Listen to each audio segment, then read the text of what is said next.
Hi, everyone. Thanks for checking out the Safe Travels podcast. My name is Joey. Today, we are at Black Canyon of the Gunnison National Park, and I sat down with the Chief of Interpretation, Lori Rome. Lori and I chatted all about the geology of this incredible canyon, park history, ways visitors recreate, and a whole lot more.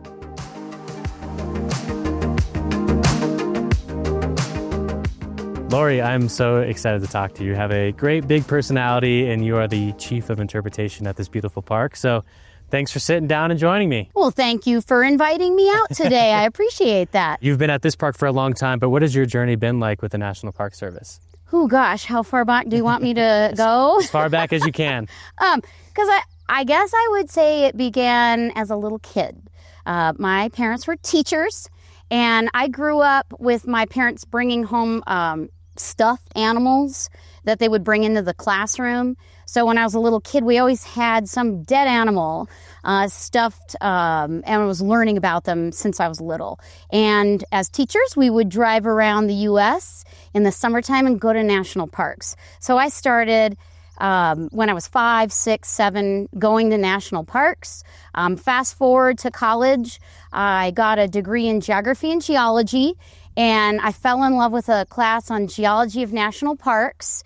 And I had one of those epiphanies in life where I had been working in wastewater engineering for a couple of years and left it all behind. And I got a job at Mount Rainier National Park in Washington State, pretty much where I grew up. And I'll never forget the first day of training because the Chief of Interpretation, Maria Gillette, came in and she sat down on the edge of the desk and she started playing Jerry Jeff Walker's Night Rider's Lament. And if you don't know the song, listen to it. It's basically about why do you ride for low money and pay? So this ranch hand out on the fields.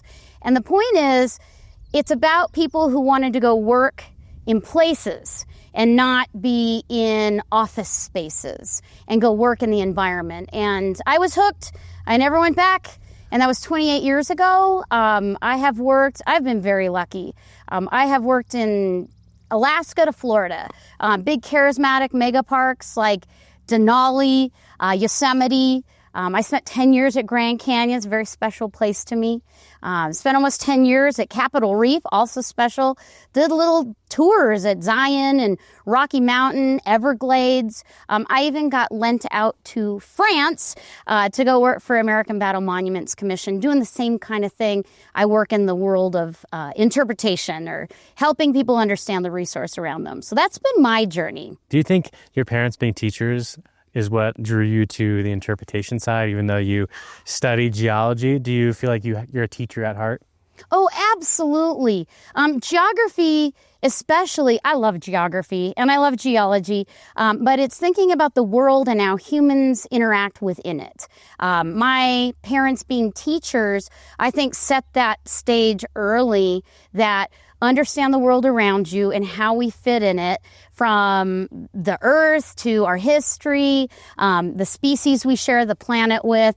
I think it got me jazzed at a very early age, and I'm grateful for them for that. What a place you grew up in, too. I feel like Washington State's one of the mecca for outdoor recreationalists and national parks, but it's a bit more gray than it is here today. Yes. In Washington State. Did you have a favorite park to recreate in growing up in Washington State? Was it Mount Rainier? It's kind of hard to compete when you have Olympic and North Cascades. That's true. I spent 4 years at Mount Rainier, so it holds a very special place in my heart. I've done the Wonderland Trail in pieces, not all at one time. I absolutely adore it. Staring at the glaciers, walking around in the dark, dusky, rainy, cloudy forest makes me very happy. You mentioned that part of why you like geography and geology is how humans interact with landscapes. It's interesting you say that, considering where we're at now, because Black Canyon of the Gunnison is a hard landscape for humans to interact with. Yes. So what is the high overview, the broad overview of what this beautiful national park is all about? Oh, gosh. If people were to ask me, what is Black Canyon and what's the deal? Why is it a national park? First and foremost, it's a geologic park. And I love geology, so this one is a crown jewel, and it's a small crown jewel. I find this park both very small and intimate, but really big and immense in its story. It is kind of shocking. It's surprising when you first see it. It is a steep, it's deep, and it's narrow. It's at places 40 feet wide at the bottom. It can be 1,000 feet wide at the top. It is 2,000 feet deep at its deepest. It's about 2,800 feet deep. This canyon in the national park, it's about 15 miles long, but in total, it's about 50 miles long. And for comparison, Grand Canyon's like 277 miles long. So it's much smaller, it's intimate, but the steepness, the deepness is very different than other canyons. It's a dark and brooding kind of canyon. There's pink streaks of rock in the black rock. And then on top of that, we've got some sedimentary layers. And then it's covered in forests. We've got pinyon juniper, we've got the gamble oak, and then we have those neat niche forests on the north-facing slopes that will support trees I'm used to in the Northwest, like Douglas fir that like cool, places where water might collect, and that would be on those north-facing. So it's got kind of everything you want in a national park. A great geologic story, lots of great ecology, so all these forests that support animals from predator and prey, we've kind of got them all. You can see the big megafauna like elk and bighorn, sheep, Rocky Mountain bighorn, deer. We just saw a squirrel wander by right now. We have big charismatic predators like mountain lions. That's one of my favorite species. Coyotes, bobcats, foxes, peregrine falcons, bats, insects, lizards. So it's very much a natural history park, but it's the canyon, and that's why it was set aside first in 1933 as a monument, and then later established by Congress as a national park in 99. It has everything, just all compact. And how does that biodiversity change as you kind of go up in elevation up to the rim? Is there a lot of life at the bottom of the canyon, and does that life kind of increase and multiply as you get higher up in the canyon? Interesting question. It is hard for you and I to get to the bottom of Black Canyon. It is hard for any species to get to the bottom of the Black Canyon. So this has been a bit of a barrier for a lot of species, especially, Homo sapiens, people, for a very long time. We do have life living in the riparian zone at the bottom, and only at the bottom, like beaver and otter, things like that, American dippers, and then trees that you would expect like box elder and cottonwood. You lose those as you leave the riparian zone. The steep cliffs don't necessarily have lots of critters living on them.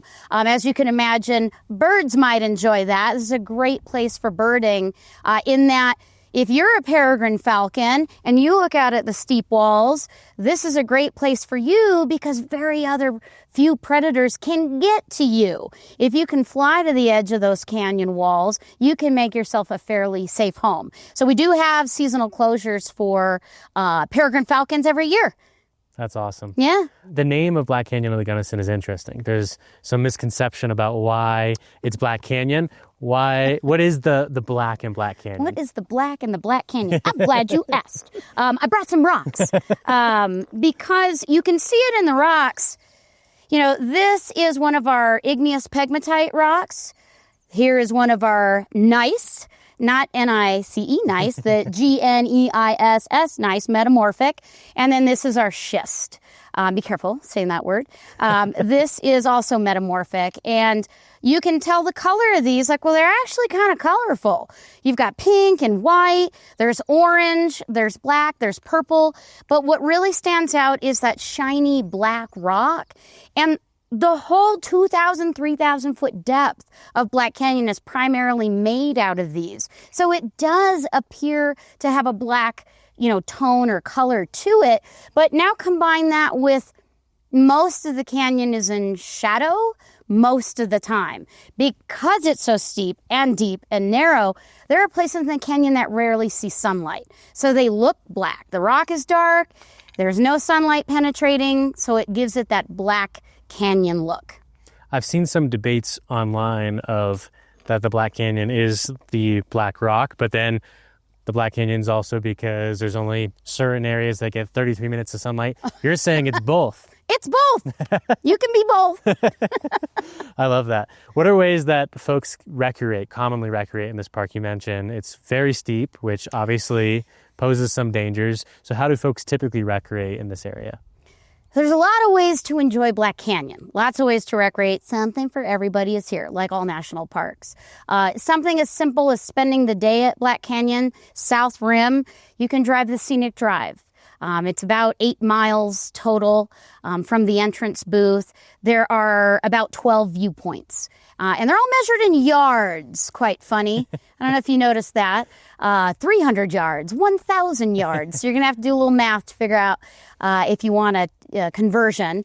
But these viewpoints will take you to different angles. You can hear the river, interesting, almost every single viewpoint. You can make a day out of the viewpoints. On the South Rim, there's a handful of hikes with traditional trails that are maintained by park staff. Some of the most popular include the Warner Point Trail. Warner Point's about a 1.5 mile round trip. It is interesting. It's uphill both ways. Prepare yourself. And remember, we're at high elevation, and so you will be breathing hard as you do this trail. If you want something a little harder, you could do Oak Flat. It is anything but flat, which is kind of funny, but you do get to a flat spot where there's aspens, and you do hike a little bit into the canyon. So you can camp here, you can stargaze, you can bird watch, you can picnic, you can go to ranger programs, you can learn about nature at the visitor center. There's a lot of things to do, and if you happen to be really hardcore adventurer, a handful of people do try and attempt to hike to the bottom of the Black Canyon. But only about 1% of all of our 350,000 visitors do that. It is not easy. It is incredibly difficult. It's hiking down scree slopes and having to figure out how to climb back up. It's hard to navigate. And you mentioned hiking. The trail is more of a scramble down and a scramble up. Off camera, you and I were talking about since it's more of a scramble, it's not a designated marked area. So you really have to know where you're going. What are the dangers in scrambling back up and maybe going up the wrong side of the canyon? What situation do you find yourself in if that happens? Which I hope you don't find yourself in if you decide to go do this. Unfortunately, well, let me start with, fortunately, many people prepare. Many people have done their research. They know their fitness level. They've read through the literature and the maps, and they've looked at the routes, and they have a good sense of their physical ability and their mental ability, because it's both. I told you the Warner Point Trail is a 1.5 mile round trip. Oak Flat's 2 miles round trip. Well, down to the bottom and back, that's only 2 miles round trip, but it's 2,000 feet. So some of these short trails are just a couple hours. This is more like 4 or 5 to 6 or 8 hours. And I don't know if people are ready for that. They think, oh, it's just 2 miles. I can do that real quick. And it turns out to be a 5 to 8 hour adventure. Let's say adventure loosely. The problem a lot of people find themselves in is getting lost, because you're absolutely right. These are scree slopes or cliff faces that you're using hands and feet to climb and get up or down. Most people wear gloves to do this. They wear long pants, long shirts, because you're really getting, tossed around a little bit. The way down seems to be a little more intuitive, but the way up is not. There's no markings. There's no trail. You are on your own, looking up at a 2,000-foot wall going, which way did I come down? And unfortunately, a handful of people every year do not plan well, and they go up the wrong route, they cliff out, they have to turn around, they come back, they have to scramble and keep trying to get up. Most folks can self-rescue, which is very important. Folks have to be able to self-rescue. And they make it up, but it's not an easy thing to do. We have an occasional broken leg, which might mean they would need assistance from park staff. But if you're if you're going to go down into the inner canyon, make sure you are trained and ready, and you've made good precautions as you've made your way down the route to pay attention along the way so you can get yourself back out. I've seen folks take photos as they're going down to Perfect. make sure that they go up the right route. Yep. And for those folks who think that, down hiking is easy, it takes less energy, this is a technical scramble down. So it does exert a lot of your energy. Do people that go down to the bottom of the canyon, do they typically stay a night or two? And do you need a permit to go below the rim here? Oh, I'm glad you asked that. You do need a permit. This park is about 30,000 acres. Half of it is designated wilderness, which is really special, places where we leave them untrammeled for future generations. And you need a permit for any wilderness use, overnight or day trips. So all of them have been moved online right now, or most all of them, not quite. Our website has all the information. You can get a permit through recreation.gov, like a lot of other places use. You want to get that in advance because they do fill up. We filled up for Memorial Day weekend. In the wintertime, we don't use recreation.gov right now, at least in this current year that we're in. So if you're using the Inner Canyon Wilderness from May to October, you need a permit through recreation.gov. If you're going to use it November through April, you get your permit still in person at the visitor center. Very few people hike this in the wintertime. It is incredibly hard in the summer. It's even harder in the winter, as you could imagine, with ice now down these scree slopes and cliff faces. And in terms of staying the night, no, most do not stay the night. Hiking with a backpack, carrying 20, 30 pounds down a scree slope isn't most people's idea of fun. So most people are doing these hikes as a day trip, like 4 to 8 hours. We do have a following of anglers who come down here specifically to fish in what's been designated as gold medal waters. They're fishing for non-native species. These are trout stocked by Colorado Parks and Wildlife. And I don't think they want me to tell you how big the fish get. I have been told, don't mention how big they get. So they will stay the night. You worked at Grand Canyon for a decade, and you worked at the bottom of the Grand Canyon for 4 years, correct? I did, yeah. So you would know the difference between hiking in and out of the Grand Canyon versus hiking in and out of Black Canyon. You told me off camera that you would do the hike in and out of the Grand Canyon regularly, but you wouldn't do this one. Nope. How much more energy do you exert on a trail like this when you're scrambling versus, a designated trail in the Grand Canyon? Well, it's a different kind of experience. And you might like both of them, but hiking in the Grand Canyon is epic and it's huge. And most people hike on some of the main trails at Grand Canyon, typically like the corridor trails, the Bright Angel Trail, the South Kaibab, the North Kaibab. Those are very well maintained. There's water sources on them. Heck, mules hike down those trails. They're nice and wide. There's a great platform to be walking on. So they're not easy. They're long, they're hard. It is super hot there. And that's another difference that is pretty serious to consider.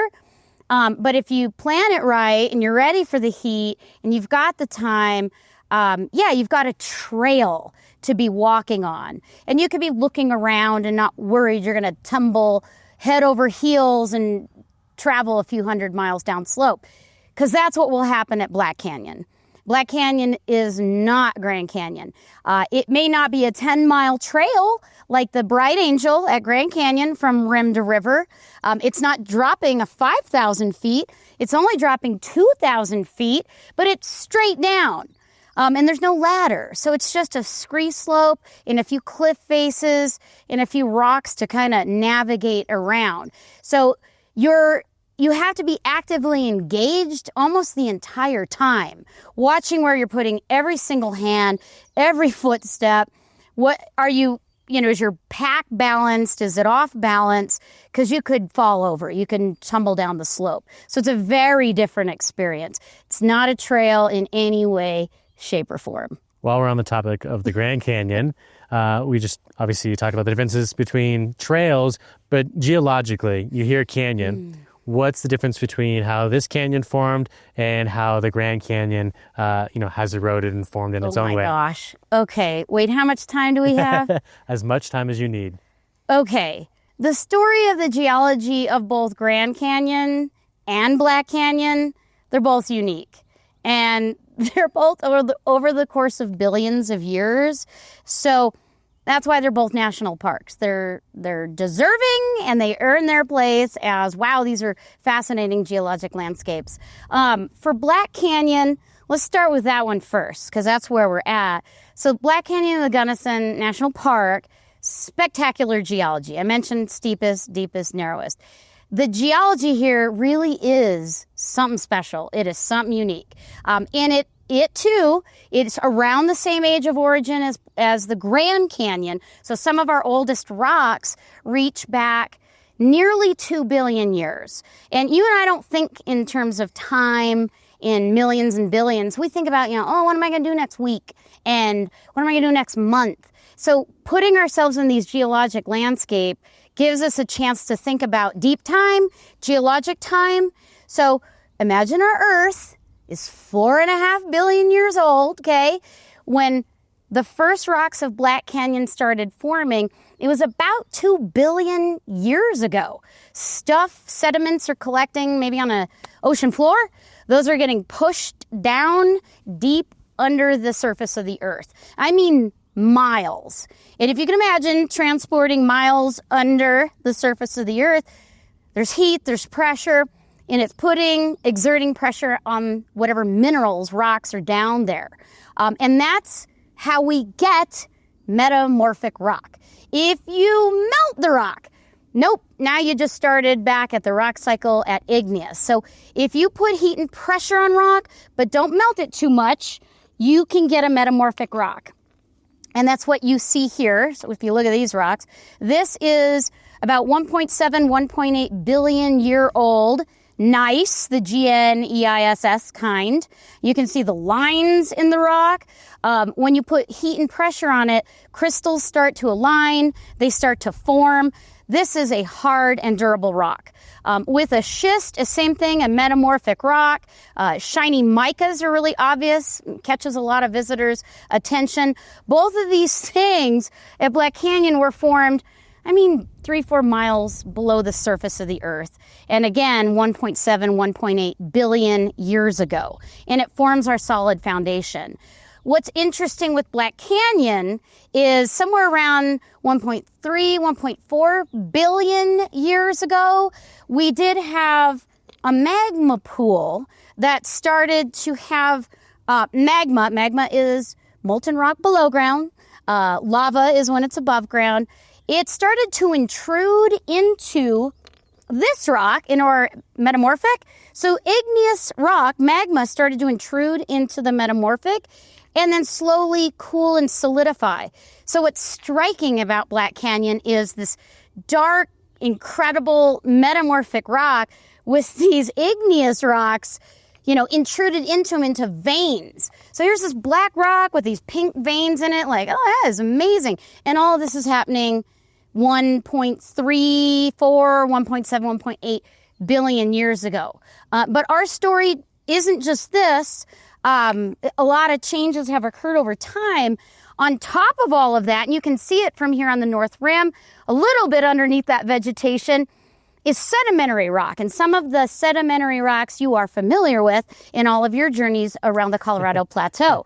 Some of the stuff that makes up Capitol Reef and Zion and Grand Canyon. We have these Precambrian rocks at the bottom, but we have these Mesozoic rocks on top. And that's 170 to 70 million years of time when this environment was an ocean edge or a desert edge or a swamp or a lagoon.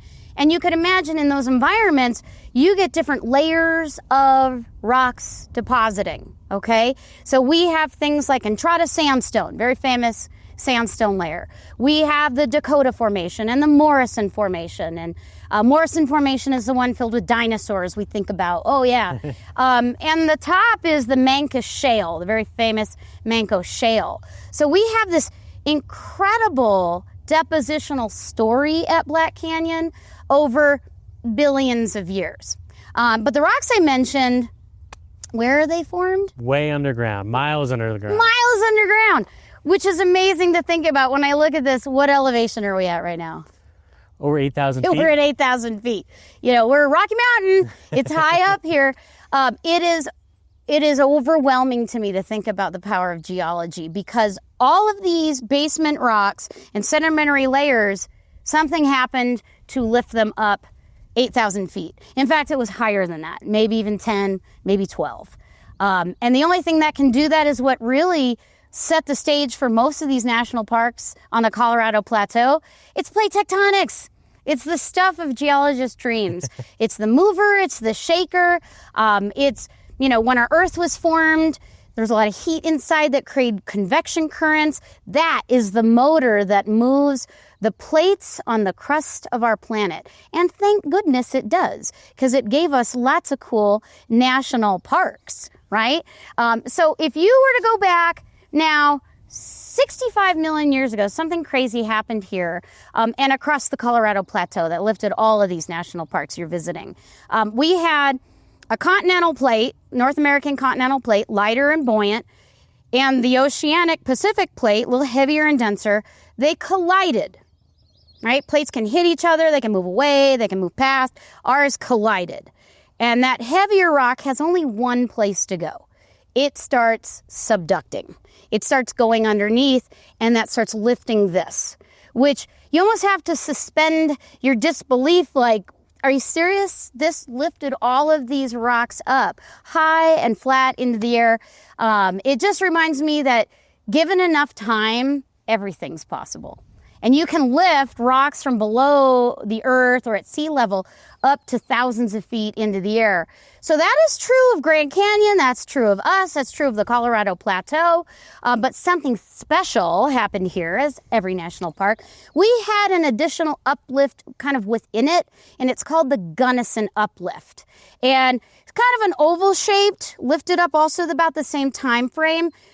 But that will set the stage for what's to come next. So we had rocks deposited, all of them uplifted, but then you just have rocks high into the air. So what made the canyon is then erosion. And again, that took a lot of time too. Erosion first started, and this is amazing. So I want you to go to the Warner Point Trail, because you can look to the north and you can see the West Elk Mountains. And you can look to the south and you can see the San Juan Mountains. And you go, oh, those are beautiful. They are. But if you were here 25, 30, 35 million years ago, those beautiful mountains were volcanoes. And they were erupting. And I was a little kid in Washington State. I was around when Mount St. Helens blew up. In fact, I was 45 miles north of it. And I thought, oh, the world's blowing up. It was a powerful volcano. These volcanoes, thousands of times more energy, thousands of times more destructive. Geologists tell us some of the biggest volcanic events on our planet's history. Okay, so this is blowing up and it's dropping ash and breccia and debris all across this region and right on top of our Gunnison uplifted rocks that we just talked about in miles of ash and debris. So pretty exciting. Okay, and when you have high mountains around, now our uplift is kind of trapped between the two mountains. Mountains have snow. Snow melts. Snow melt creates rivers, and rivers and drainages started flowing through here. Yes, there was an ancestral Gunnison River, and yes, it started carving through the ash and the sedimentary rocks I told you about. It's easy to carve through sedimentary rocks. Is it easy to carve through metamorphic and igneous? Don't think so. No, not at all. No, this is where our story really is. I mean, the whole thing's interesting, but this is perplexing. That river hit the basement rocks. It's about 2 million years ago, okay? And it's stuck because it had those volcanoes trapping it in. It can't go around like all the explorers of the past have. They've just gone around this canyon. But the river couldn't, and it had to go down. But this is not a traditional river. This is not your average river. I love the Gunnison River because it's little and it's mighty, and it is steep. Like Grand Canyon, I think is like 5-6 feet drop per mile. The Gunnison River averages 48 feet per mile. And in places in this national park, it drops 200 feet per mile. So where it starts today at 8,000 feet to where it ends at 4,000 feet flowing into the Colorado, it's dropped 4,000 feet. I mean, this is a very steep river. Now imagine our Gunnison uplift, all the volcanic debris, the river stuck on it. It can only carve down. And after Ice Age melting, lots of water, lots of minerals in the water, rocks, debris. It's like liquid sandpaper. And it just sliced, 2,000 feet right down 3,000 feet through all of these rocks. And unlike Grand Canyon, I love Grand Canyon. I love all canyons. I'll just make that clear. Ours carved in 1 million to 2 million years. Grand Canyon, 5 to 6 million years. Grand Canyon is basement rock like us, but on top of it are thousands of feet of sedimentary rock. And as the Colorado River cut Grand Canyon, the sides start to fall down. And there's drainages that flow into the Grand Canyon, and those start to erode things away. We don't have that. We're an uplift, the Gunnison uplift, so when rain falls on us, it goes away from the canyon. So there's no erosion happening necessarily into the canyon, so it stays steep and deep and narrow. And it probably will for a long time, but not forever, because geology is always due for change, and it too will one day erode into nothing. It will be gone. That was quite the explanation. That was very impressive. Oh, well, you can thank Black Canyon, and you can thank Grand Canyon, and a couple of rivers and plate tectonics that's driving our planet. That is, this place is amazing. What role does frost wedging play on the canyon walls today? Well, this is Colorado. It can snow any month of the year. So it is cold here, and we can have frost wedging almost any month of the year. We do see it happening. You'll notice the walls are still pretty intact, but you'll also notice it looks craggy. It looks like spires. That's the frost wedging. You'll see it start to expand and break. You ever put a Coke can or a soda pop can in the freezer? I think I have, yeah. Yeah, we all did when we were kids. I'm sure our parents loved us, right? We're like, what will happen? Boom, and it blows up. The same is happening here on a very different scale. Much easier to blow up an aluminum soda pop can, though, than it is busting apart these igneous and metamorphic rocks. These are pretty durable. But again, given enough time, frost wedging can help start to break off the canyon walls, because it is 1,000 feet across on average. So frost wedging is starting to help break it down. And what role does the sun play, and what angles it hits the walls? Is one side of the canyon walls breaking down faster than maybe the other side is? We have a wayside. One of our little viewpoints talks about this, how, gosh, the north-facing wall is a little steeper, and the south-facing wall is a little bit more of a slope to it. Some of that also has to do with vegetation. If you've got more sunlight, you've got plants growing, you've got things that are starting to chemically break down the rocks, it helps in the process of it. And you've got really intense temperature differences. If you're on the north-facing side, you are cold all the time. So here on the south rim, which is north-facing, we'll find Douglas firs growing in little pockets where snow might linger much, much longer. On the north rim, south-facing, they're exposed to the sun. And so things melt easier, and it helps erode it away a little bit more. So a lot of our moisture here also just evaporates into the air. So we may not even get melt that's coming down into the canyon, right into the gas. How has the Gunnison River changed from its ancient state until nowadays, and have human-made dams played a role in that? Absolutely. Again, the Gunnison River, small but mighty. It is the thing that carved the Black Canyon, and it did it in its current shape, we think, its current path or journey in the last million to 2 million years. And again, steep gradient of a river, very unusual. And we would have these massive scouring floods. So the river of the past would see springtime melting, big flooding in the canyon. We would see a flow of water measured in cubic feet. We'd see a couple thousand, maybe 10,000 cubic feet per second of water flowing through. It's carrying rock and debris and sticks and whatever's in the way, and it acts like a sandpaper to cut down. And then in the summer, it would be a trickle when it's dry, and then flood again in monsoon season, and then a trickle again in the fall, and in the winter until spring again. So any canyon carving was from those big floods. And imagine life living in the riparian zone in this river of the past. Every spring, there was likely to be a scouring flood to just wipe you out. And so plants that lived here, animals had to adapt to that.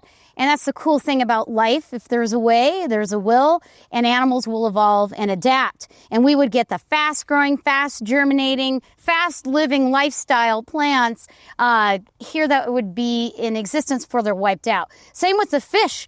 The native fish of the Gunnison River, kind of like humpback chub fish with the little eyes and the big fin, on the back, the keel to kind of keep them balanced in the turbid water and tuck in and be able to survive it.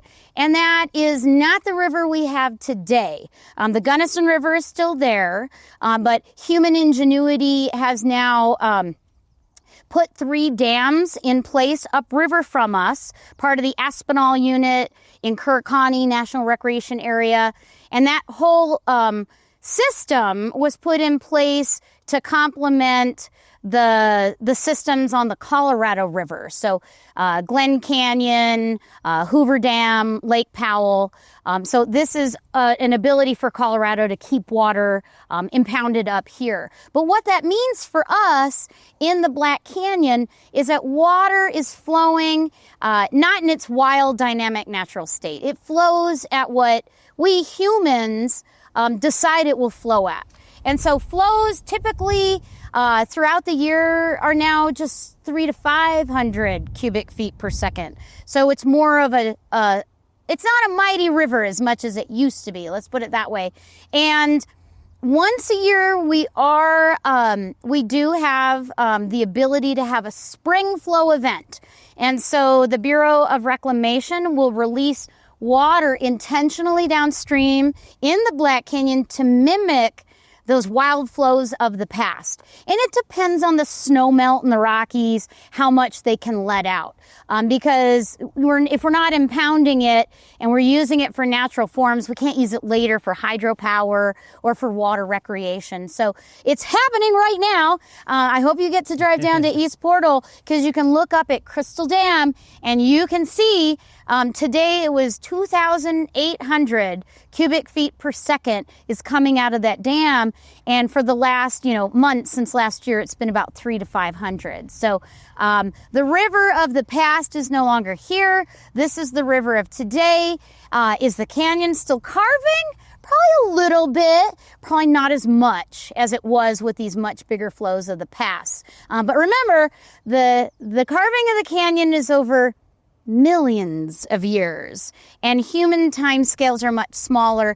I have no doubt that the river will rage again, and one day this too will be gone. You hear a lot about, when you come to this park, Painted Wall, the Painted Wall Overlook. Yes. It's a beautiful area of the park, and it has those streaks that you were talking about. But what makes Painted Wall so iconic in this area?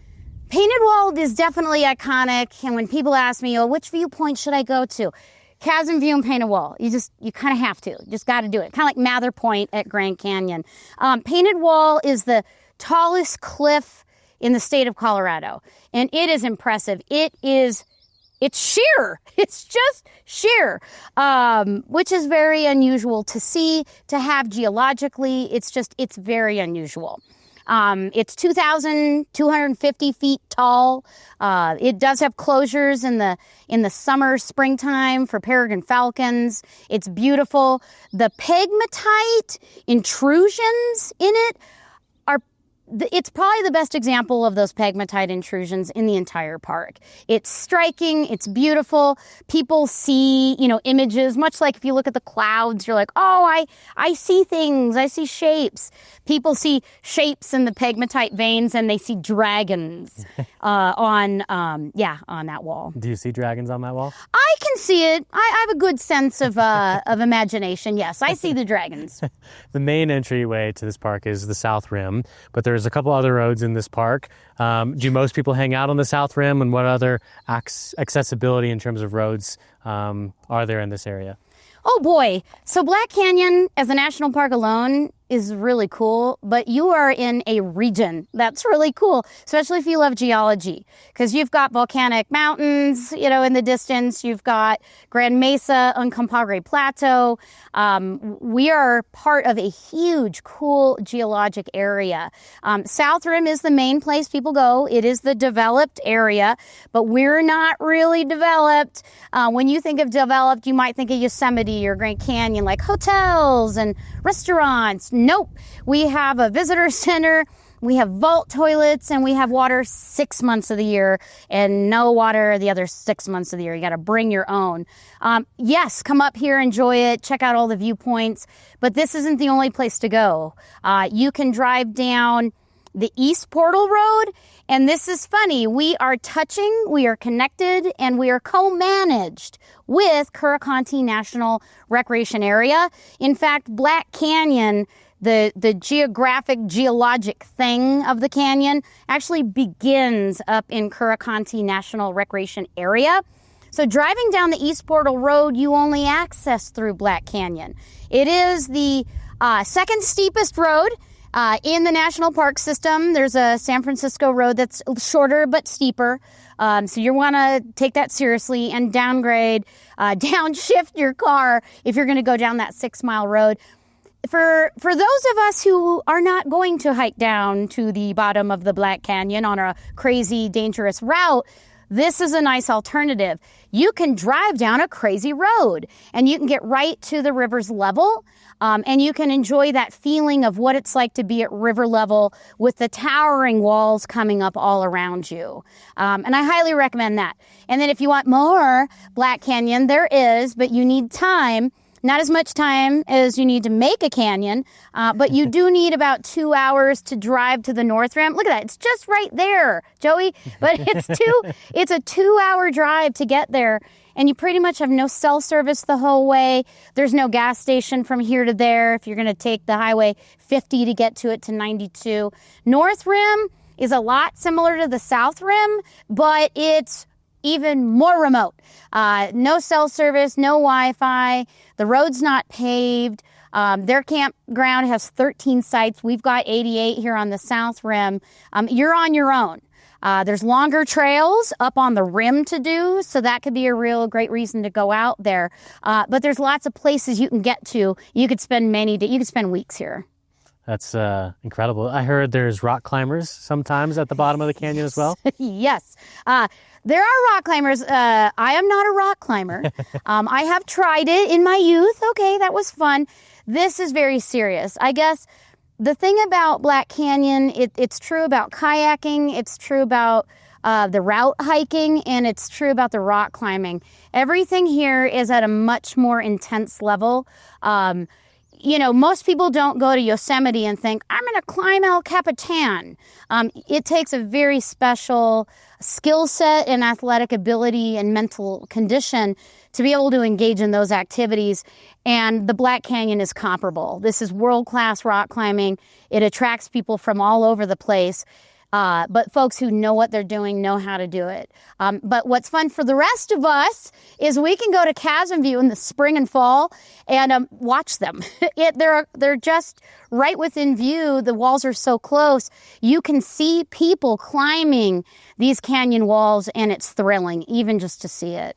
Since you mentioned El Cap, I've heard people compare the majesty of El Cap to Painted Wall. How do you feel about that comparison? I think that's very flattering for both canyons. El Capitan is bigger. El Cap is what, 3,000 feet, I think. And we're 22, but height doesn't matter. They're both beautiful, and they both have something different to offer. But I think that's very flattering. I was very lucky because my first night here in the park was on a new moon. And this is one of the best places in the entire country to be able to enjoy the night sky. Why is that? Oh, gosh. Night skies on the Colorado Plateau are really great for a couple reasons. But night skies are protected wherever they can be across the globe. There's a group called Dark Sky International that a lot of us have worked with to help protect our night skies voluntarily to the best of our ability. Why the Colorado Plateau is so good for stargazing, well, first off, we're high. We are very high up into the air. So there's more atmosphere. If you're back in, the coast of Washington, there's a lot of atmosphere you got to go through. We're 8,000 feet up, less atmosphere. It's sunny most days. Colorado is bright and clear. That is how the rest of the Colorado Plateau is. So it's high, it's sunny, it's clear. It makes for great stargazing. And then the other thing is all these canyons and river systems have made it difficult for humans to develop civilizations and towns. And so there's a lot less people living out here. And a lot less people means a lot less light pollution. So out here at Black Canyon, we're pretty dark. International Dark Sky Association, their number using a sky quality monitoring device is 21.2.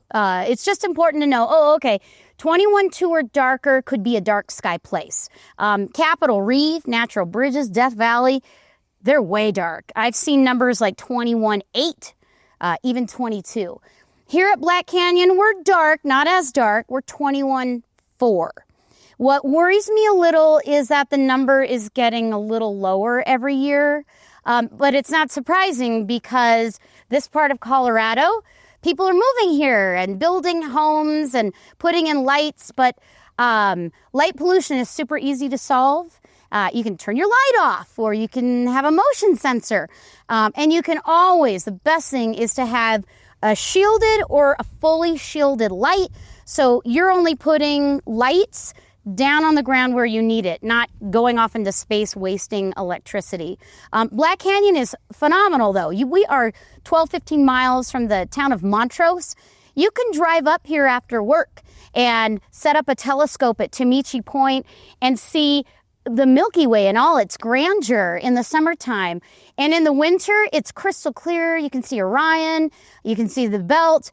If you don't mind being really, really cold, but it's usually crystal clear. So we're lucky in that we're very close to where people live. The lighting pollution isn't too bad yet. And we have very pristine dark skies. Sounds like a magical place. It is. It's magic.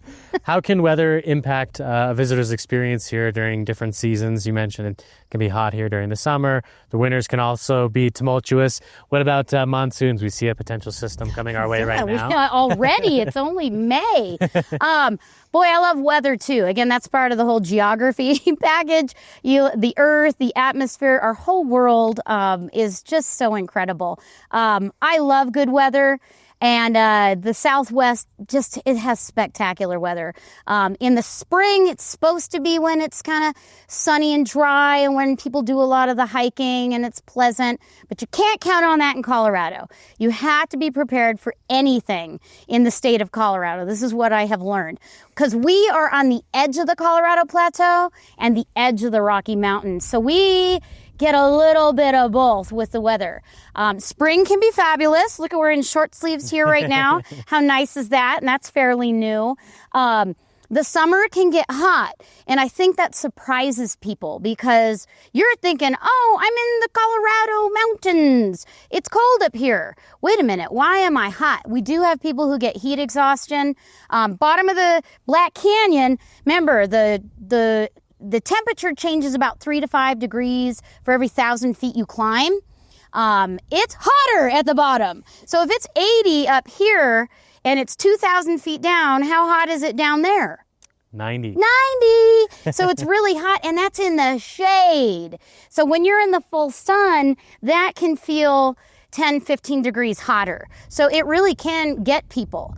And we're at high elevation, which isn't a weather issue, but it's an issue. Most of our visitors, I talked to people yesterday, they're from Massachusetts and a couple Floridians. I'm like, ooh, how are we doing? They're like, whew, yeah, it's high up here. It takes so long to get used to. So couple that with the heat of the summer, and the ultraviolet radiation is just intense upon you. So you almost need to have more, I'm glad we have our big hats, solar umbrella and sunscreen, salty snacks, water, all of those summer things. I bring a squirt bottle with me and I squirt myself down, stay cool, cool myself off with evaporative cooling. Grand Canyon is way hotter, okay? That bottom of that canyon can see 120. We can see maybe 90s, hundreds. But summertime, you got to be ready for that. And then there's monsoon. I'm glad you brought that up. Monsoon season is one of my favorites because it's like, sometime midsummer, July, August, September, we get these cool thunderheads building in the afternoon, and you watch them building like we're kind of seeing right now. It's a little early, where they could start rumbling with thunder. And remember, lightning can travel miles from a cloud. So if you hear it, that might be the time to start thinking about taking cover. And I mean getting in a car, rolling up your windows, going to building, that kind of thing. So you got to be careful for lightning. Knock on wood. Luckily, we don't see, and I've researched it. Science is amazing. I love science. And National Weather Service has, they have a page that talks about lightning strikes. We don't get as many lightning strikes as I would have thought. Bryce Canyon is kind of infamous for its lightning strikes. And we don't see as much, but we still get some. The real kicker is winter, and I can't warn people enough about winter at Black Canyon, the Gunnison National Park, because storms can come out of nowhere. It's a little bit hard for the National Weather Service to, get good models of prediction here. They do a great job, but it's tricky. Again, we're on this boundary of the plateau and the Rocky Mountains. We get a half a foot at a time. Highway 347, climbing 2,000 feet from Montrose, isn't plowed readily. The Colorado Department of Transportation, they are busy, but they are busy with Highway 50, trying to clear that, so they don't get to our park road until later in the day. So if you're coming here in the winter, you better check the weather forecast before you come. And if you see big snow, you may not be able to get up this road, or you'll need four-wheel drive, high clearance. Also, hiking here is spooky in the wintertime. You need the shoe crampons, you need hiking poles, and it's not accessible. Most stuff is closed. I need people to know that you can't drive past the visitor center in the winter, and you can't drive down the East Portal Road in the wintertime. They're closed down because the snow is just too great. But you'll like that if you're a cross-country skier or a snowshoer. And can you do that in this you park? You can. That's exciting. Yes, Have you done that?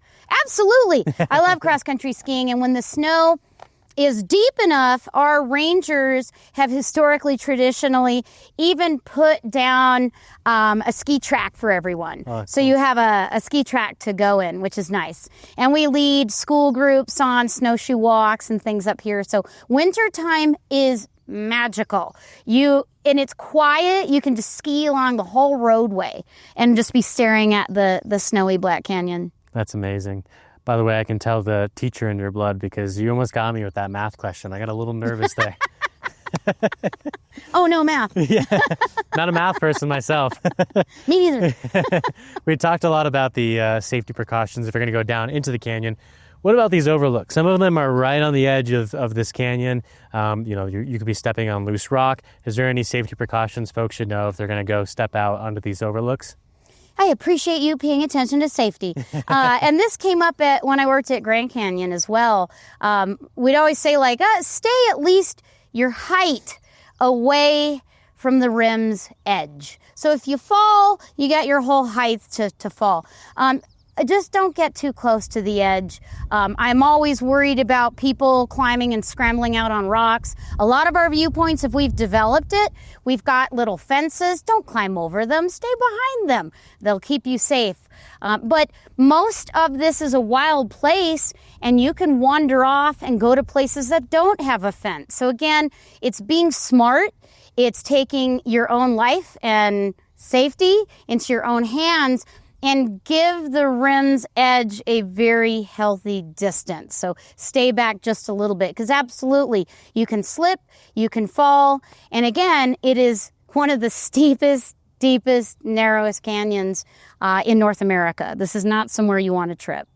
This might be the immature male in me, but anytime you see rocks in a canyon, there might be a temptation to see rocks go into the canyon. This is a geological marvel, and we should let geological processes play out on their own. But is that a problem in this park with people throwing rocks off into the canyon? Absolutely. I believe it's a rule at most canyon parks that you cannot even legally throw rocks over the edge. This was very serious at Grand Canyon because there's so many hiking trails. People would, not trying to be mean or hurtful. They'd throw a little rock like, oh, I'm going to see how far it goes. And they would hit someone. You'd hit a mule, you'd hit a hiker. Same thing here. We've got people, crazy brave enough to hike down these routes, and you could hit them. But also, I think of myself, I'm a park ranger. I'm here to, help preserve and protect the landscape, but also help people enjoy it for this and future generations. I'm here to help species as well. You throw a rock over the edge, of course you could hurt a person, but you could hurt a squirrel, and you could hurt a bird, and you could hurt a lizard. There's a lot of things that are down there. We are sharing this planet with a lot of forms of life. And the point of national parks is to give them an opportunity to live out their existence. So not throwing rocks at them is number one. Tells you that. There's a lot of things in these parks that are amazing, but they're also amazing because of the context that's associated with them. You have some rocks here that you use for interpretation reasons, to showcase and educate. But you should also not take rocks home with you while you're here too, correct? Oh, yes, I love that. I met a ranger years and years ago when I started. It might have been the beginning, like 28 years ago. And he was like, Lori, do you know what kind of rocks these are? And I was like, I don't. He's like, they're all leverrites. And I had studied geology and petrology. I'm like, leverite? I don't know what that is. What's that rock? He goes, leave her right there. I thought that was kind of cute. Yes, every rock in a national park needs to stay in a national park. Anything in a national park needs to stay in a national park. These are public lands. You and I are landowners, millions of acres of some of the coolest property in the United States, and we are all people who help own it and protect it together. And so we leave it here for people who are coming after us to enjoy. What excites you so much about being outdoors in nature? You've been to a ton of amazing parks, but just in general, what thrills you about being outside? Oh, what thrills me about being outside?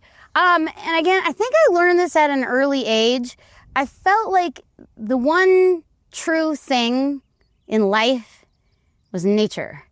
It was the world around us. And I like the things that humans construct, very much so, absolutely.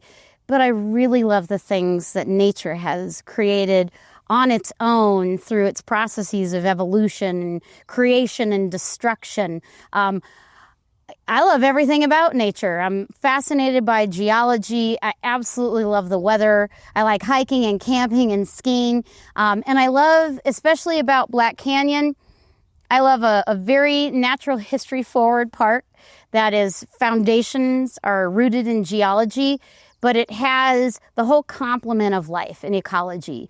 As someone who loves mountain lions in particular, when I know there's a predator in an ecosystem, I know it's somewhat intact. If it can handle a predator like a mountain lion, there's probably enough prey like deer and elk. There's probably enough grasses for them to feed on.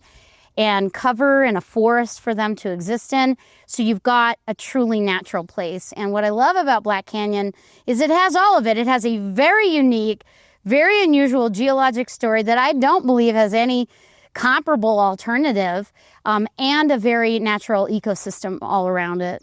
One thing that I think about all the time is like how humbling and how lucky are we that this canyon you mentioned has been forming for billions of years, and we live in this speck of geologic time where we get to see it. Yeah. How neat is that? It's very neat. Well, I'm kind of a little ranger, so I think I've been kind of humble about my space on the planet my whole life. But knowing geologic time, I love it. I love the humility that being in a geologic landscape provides all of us. We get so caught up in our worries and concerns and stressors, and we're just a blip.